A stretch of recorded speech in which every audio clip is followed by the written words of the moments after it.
आज 1 मे महाराष्ट्र दिनी Mumbai Pune missing link अर्थात मुख्यमंत्री देवेंद्र फडणवीस यांनी म्हटल्याप्रमाणे कनेक्टिंग लिंकचं लोकार्पण झालेलं आहे आणि आता आपल्यासोबत MSRDCचे उपाध्यक्ष आणि कार्यकारी अनिल कुमार गायकवाड सर आहेत.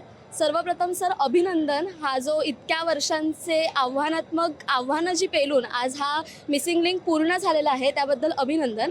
मला तुम्हाला विचारायचं आहे, समृद्धी महामार्ग झाला, आता मिसिंग लिंक, या दोघांच्या आव्हानांची तुलना तुम्ही उपक्रमाचे कार्यकारी म्हणून कसे बघता? बघा, समृद्धी महामार्ग हा सुद्धा त्या महामार्गाच्या जागी तो पण एक आव्हानात्मक प्रकल्प होता.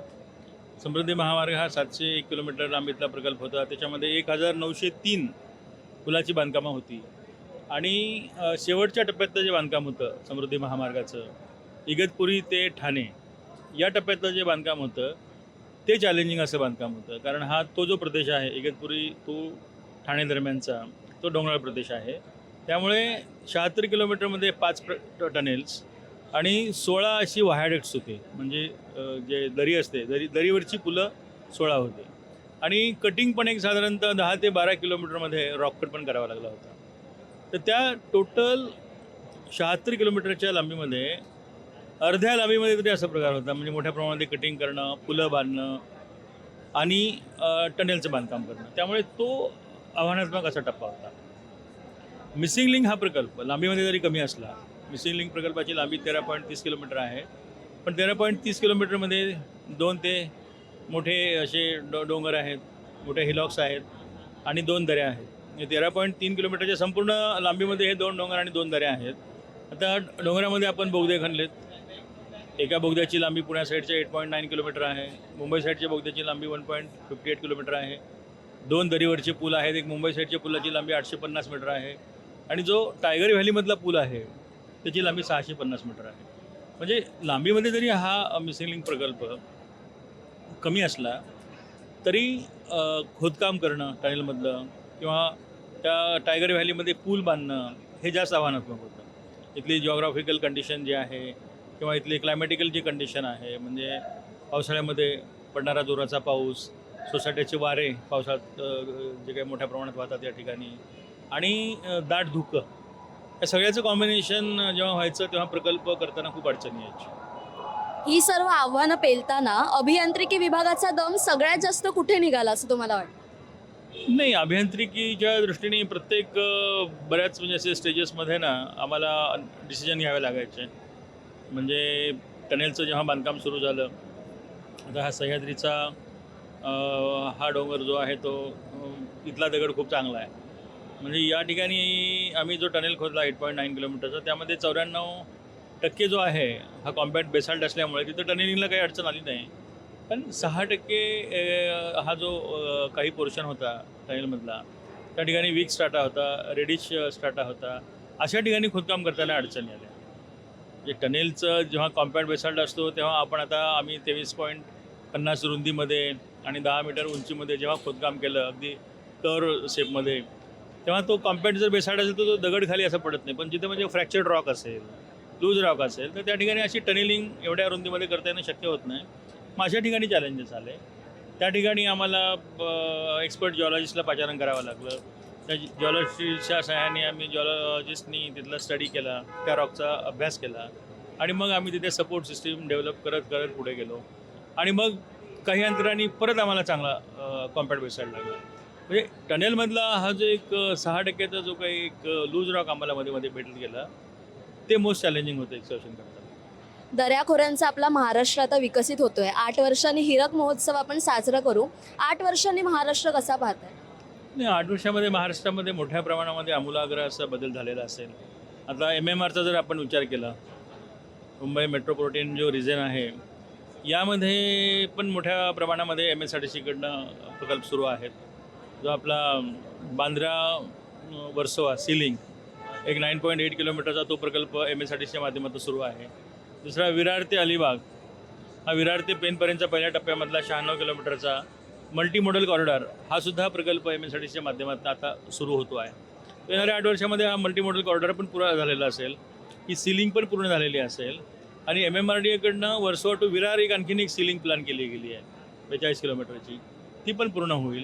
तर ही जेव्हा कामं पूर्ण होतील या 8 वर्षाच्या काळामध्ये, तेव्हा एक 169 किलोमीटरची रिंग मुंबईभोवती तयार होईल. आणि या रिंग मार्गे जे काही आता कनेक्टिंग हायवेज आहेत मुंबईला, तर त्यांची कनेक्टिंग जी ट्रॅफिक आहे त्या या रिंगच्या माध्यमातनं ती फ्लो होईल. याचाच अर्थ असा होईल की त्यानंतर मुंबईमध्ये जी काही ही वाहनांची वर्दळ आता दिसते आहे ती खूप कमी झालेली असेल आणि त्यामुळं प्रदूषणामध्ये मुंबईमध्ये घट झालेली असेल.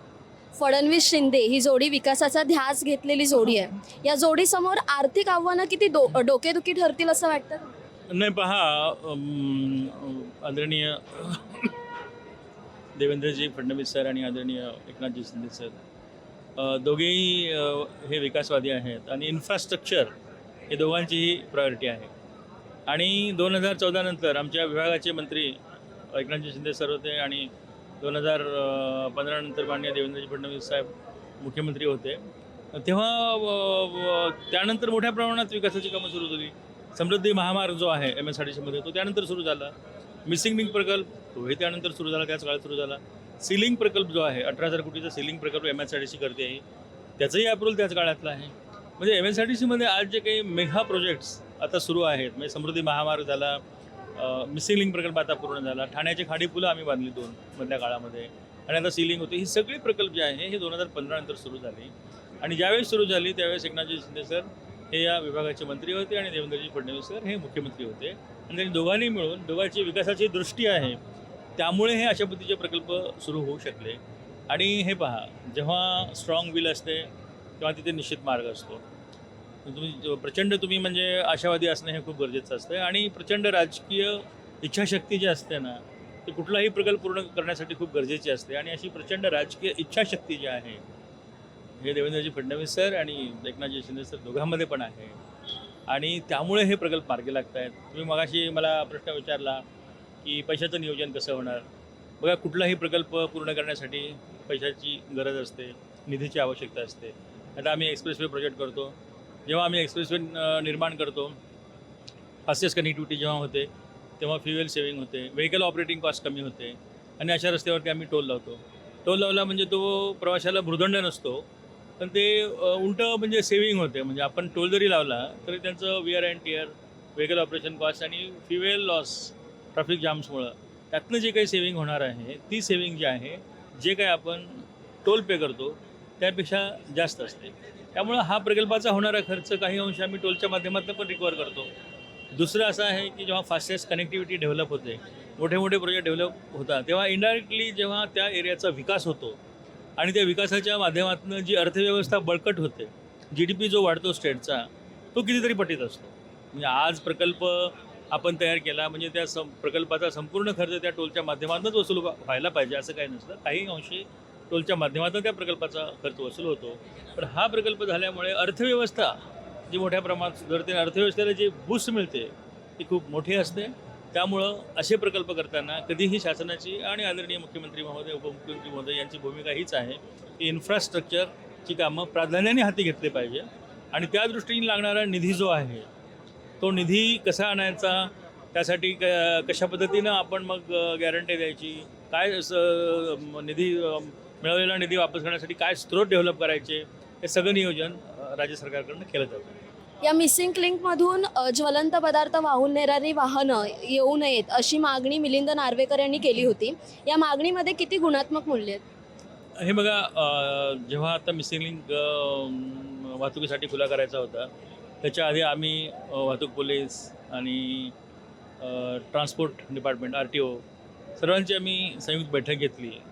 आणि सर्वांनी एक विचार करून इव्हन मिलिंदजी नार्वेकरांचं पण पत्र या ठिकाणी माननीय मुख्यमंत्र्यांना त्यांनी लिहिलं होतं की सुरुवातीच्या काळामध्ये आपण लहान वाहनांनाच प्रवेश द्यायला पाहिजे, त्यांचीही विनंती आली होती. मी त्यांच्याही पत्राचा आम्ही बैठकीत विचार केला आणि सर्व परिस्थितीचा विचार करून एक निर्णय घेतला आम्ही त्या बैठकीमध्ये. पहिल्या 6 महिन्यामध्ये इथनं फक्त बसेस आणि कारला अलाव करायला पाहिजे आणि पहिल्या 6 महिन्यासाठी मिसिंग लिंकमधनं फक्त बसेस आणि कारला अलाव केलं जाईल. आणि महत्त्वाचं म्हणजे ही जर ट्रॅफिक पाहिली आज बसेसची आणि कारची, ती आज जी काही ट्रॅफिक यावरनं जाते मुंबई पुणे एक्सप्रेसवेवरनं, 75% वाहतूक जी आहे ती कार आणि बसेसमधली आहे.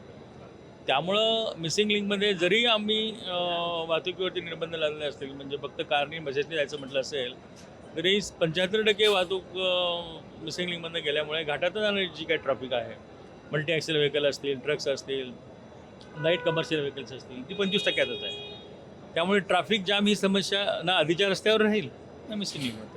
शेवटचा प्रश्न, मिसिंग लिंक समृद्धी महामार्ग पूर्णत्वास आला आहे, पण शक्तिपीठ महामार्ग प्रशासनाची दमछाक करतोय असं वाटतं? आणि दमछाक वगैरे असं काही नाही आहे. शक्तिपीठ महामार्ग तुम्हाला सांगतो की राज्यासाठी हा खूप महत्त्वाचा असा महामार्ग आहे. हा महत्त्वाकांक्षी प्रकल्प आहे आणि हा प्रकल्प जो आहे तो कुठल्याही परिस्थितीमध्ये होणार. मध्यंतरीच्या काळामध्ये काही ठिकाणी सोलापूर, सांगली आणि कोल्हापूर जिल्ह्यातनं विरोध होता या महामार्गाला. त्यामुळे परत आम्ही या महामार्गाची आखणी या 3 जिल्ह्यातनं बदलली आहे. नांदेडमध्ये पण थोडा विरोध होता, तिथे पण आम्ही आखणी बदलली आहे आणि आता या आखणीस अंतिमतः 1 एप्रिल 2026ला शासनाची मान्यता प्राप्त झाली आहे. जी काही आखणी बदललेली नव्हती तिथल्या सर्व गावाचं जॉईंट मेजरमेंट जे आहे आमच्याकडनं पूर्ण झालं आहे आणि तिथलं लँड एक्विजिशन वेगाने प्रगतीत आहे. आता जी आखणी बदललेली आहे 511 किलोमीटर लांबीतली आखणी बदललेली आहे, त्या आखणीमधलं पण आम्ही त्या जमिनीचं मोजमाप सुरू करतो आणि लवकरच शक्तिपीठ महामार्गसुद्धा आम्ही सुरू करू. तर आपल्यासोबत होते अनिल कुमार गायकवाड.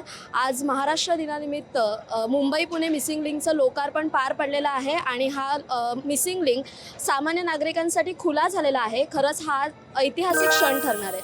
मी संचारी आकेरकर, आपण पाहताय टाईम महाराष्ट्र. धन्यवाद.